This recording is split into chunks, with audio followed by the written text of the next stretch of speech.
the Nigerian government continues to allow the killing of Christians, the USA will immediately stop all aid and assistance to Nigeria and may very well go into the now disgraced country guns a-blazing to completely wipe out the Islamic terrorists who are committing these horrible atrocities. I'm hereby instructing our Department of War to prepare for possible attack.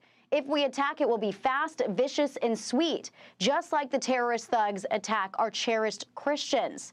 Secretary of War Pete Hegseth got the message and says the Department of War is preparing for action.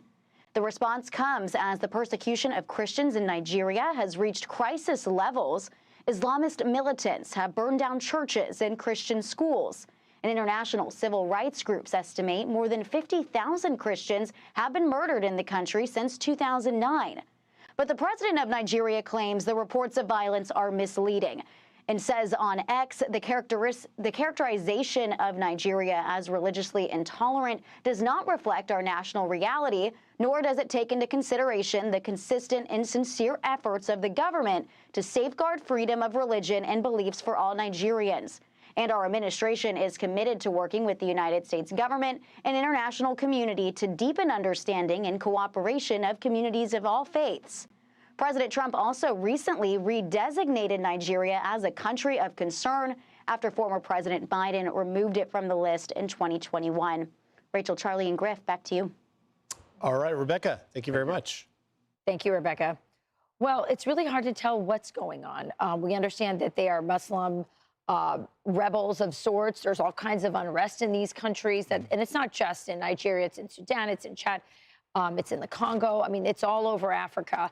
And, you know, it's out of control, and it is very targeted at Christians. You look at that number in just one country, 50,000, and then he says, well, there's no targeted attack. It's kind of crazy. But we've been hearing this from, you know, groups like Boko Haram since the Obama days. Remember when they kidnapped those girls, and there was this whole campaign to bring back the girls, and many of those girls are still in captivity. This is a gentleman named Paul Adamu. He is Nigerian. He is a Christian, and he was kidnapped by Boko Haram.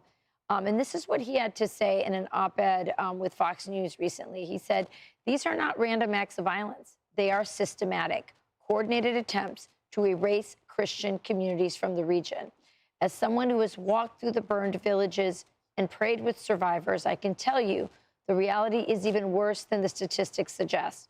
The United States and other Western nations cannot look away. They have both the moral obligation and the diplomatic tools to press Nigeria towards real accountability."